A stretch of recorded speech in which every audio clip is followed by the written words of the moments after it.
എൻ്റെ പേര് ഇസ്മായിലാണ്. ഞാൻ ബദിയടുക്ക അപ്പർ ബജാർ താമസിക്കുന്നു. എനിക്ക് 70 വയസ്സായി. എനിക്ക് 2 മുട്ടുനമ്പലം കൊണ്ട് എനിക്ക് ഓടാനും ചാടാനും കഴിഞ്ഞില്ല.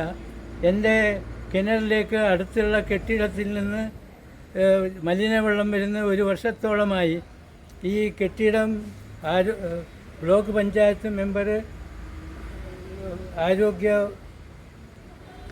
ആരോഗ്യ വകുപ്പിൻ്റെ ചെയർമാനാണ്. അയാൾ ഒന്നും ചെയ്യുന്നില്ല. അയാൾ രാഷ്ട്രീയ സ്വാധീനം പിടിച്ചിട്ട് ഇയാളൊന്നും ചെയ്യുന്നില്ല. അതുകൊണ്ട് അധികാരികൾ ഇതിന് ഒരു പരിഹാരം കാണണമെന്ന് ഞാൻ അപേക്ഷിക്കുന്നു. നിങ്ങൾ പരാതി ഒന്നും കൊടുത്തില്ലേ? പരാതി കൊടുത്ത് പരാതി സെക്രട്ടറിക്ക് കൊടുത്ത്, ഹെൽത്ത് ഇൻസ്പെക്ടർ കൊടുത്ത്, കളക്ടർ കൊടുത്ത്, SP കൊടുത്ത് ഒരു ഫലവുമില്ല. മലിനീകരണ ബോർഡിന് നിങ്ങൾ പരാതി കൊടുത്ത് അവരും വരുന്നില്ല, ആരും വരുന്നില്ല. അവരുടെ റിപ്പോർട്ട് എന്തുണ്ടായിരുന്നു? ഈ വെള്ളം കുടിക്കരുതെന്ന് പറഞ്ഞിരുന്നു. ഈ വെള്ളം കുടിക്കരുതെന്ന് ഞങ്ങൾക്ക് അയാൾ എഴുതി തന്നിന്.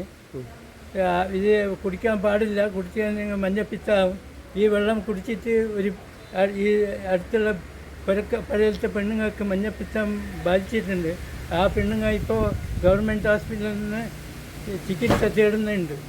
അപ്പം നിങ്ങളല്ലാതെ വേറെ എത്ര കുടുംബങ്ങളുടെ വെള്ളം ഈ കിണറിന് വെള്ളം എടുക്കുന്നുണ്ട്? 4-5 കുടുംബം ഇവിടുന്ന് വെള്ളം കുടിക്കുന്നുണ്ട്. അവരൊക്കെ ഇപ്പോൾ കുടിക്കുന്ന ഈ മലിനജല വെള്ളമാണോ? മലിനജലം, അത് വേറെ വെള്ളമില്ല. ഓക്കെ, അധികാരികൾ കണ്ണു തുറക്കണം എന്നാണ് നിങ്ങൾ പറയുന്നത്? അതെ, അധികാരികൾ കണ്ണ് തുറക്കണം, എത്രയും പെട്ടെന്ന് കണ്ണ് തുറക്കണം.